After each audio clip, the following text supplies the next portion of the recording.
The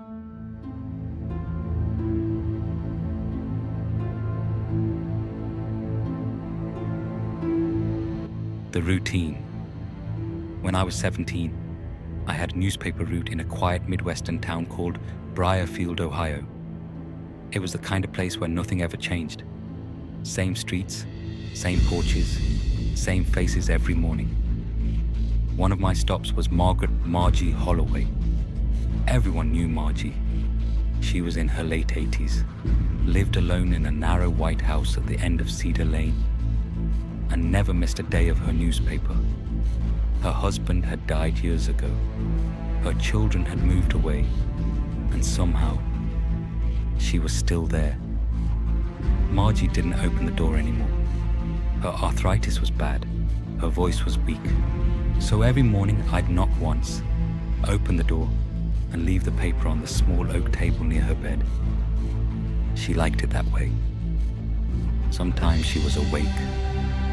Sometimes she wasn't. And that was normal. Something feels wrong. One Tuesday morning, I entered the house like always. The air felt thick. Margie was lying in bed, facing the window. Her chest didn't seem to rise, but I told myself she was just sleeping deeply. I placed the newspaper on the table. "Morning, Margie," I whispered. No response. I left. The next day, Wednesday, the newspaper from Tuesday was still there, untouched. Margie was in the same position, still sleeping. That bothered me. Margie always read her paper. Still, I didn't wake her. I told myself old people sleep a lot. I left the new paper beside the old one and went on with my route. The day she spoke, Thursday morning, changed everything. Margie was awake, sitting up in bed, smiling. Her eyes looked clearer than I remembered. "Oh, Jacob," she said, using my name. "I'm so glad you came." Before I could respond, she reached out and hugged me. Her arms felt cold. Not freezing, just wrong. "I was afraid I'd missed you," she whispered. "Thank you for checking on me." I laughed awkwardly, told her I had more papers to deliver, and left. But the moment I stepped outside, I felt something heavy settle in my stomach. That hug didn't feel like it came from someone alive. The truth on Cedar Lane. Friday morning, Cedar Lane was full of cars, police vehicles, an ambulance, a coroner's van. A neighbor stopped me before I reached the door. "Haven't you heard?" she asked. Margaret Holloway had been found dead in her bed. The coroner estimated she died 3 to 4 days earlier. My knees went weak. 3 to 4 days.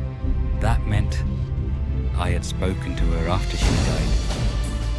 The truth on Cedar Lane.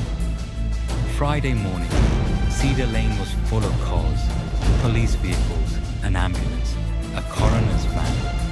A neighbor stopped me before I reached the door. "Haven't you heard?" she asked.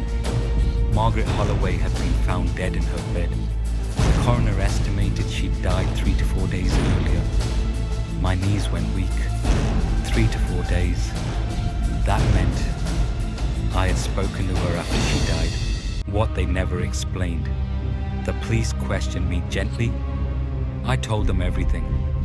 They exchanged looks but wrote it off as confusion, trauma, imagination.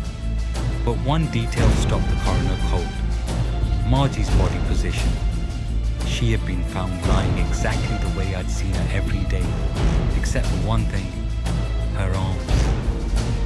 They were folded tightly across her chest, as if she had hugged someone.